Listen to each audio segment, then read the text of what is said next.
I'm Ed Muzio. As my best-selling book, ITERATE, gained popularity, managers and leaders started asking me for tips, actions they could take to help make their management teams better.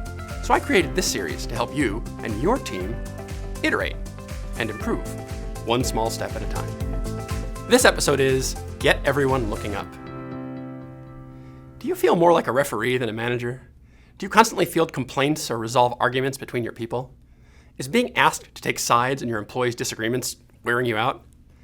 Here's one small step to help you quit your job as the dysfunctional parent of quarreling children and get back to running your organization through the professionals who oversee the different parts of your output.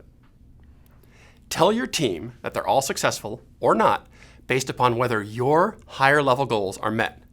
In other words, we succeed or fail together. This is one of those things that's so simple, so obvious, it could be easy to miss. Here are the particulars.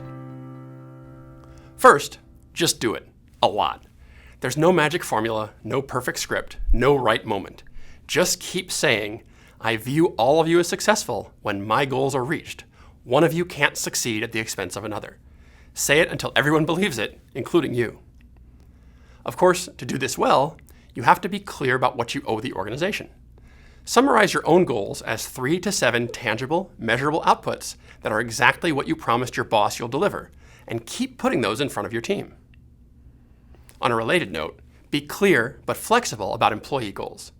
Talk with your people about how the goals they carry support yours. Aim for alignment, yes, but don't worry about everything perfectly matching.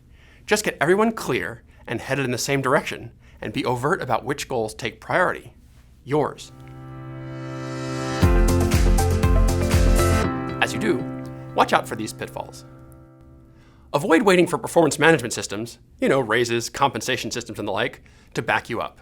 That might or might not happen.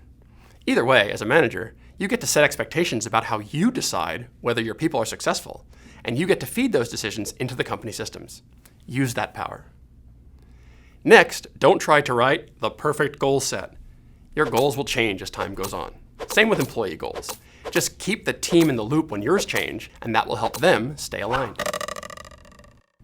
Finally, when you do make a trade-off, be careful about forgetting to explain the rationale for your decisions.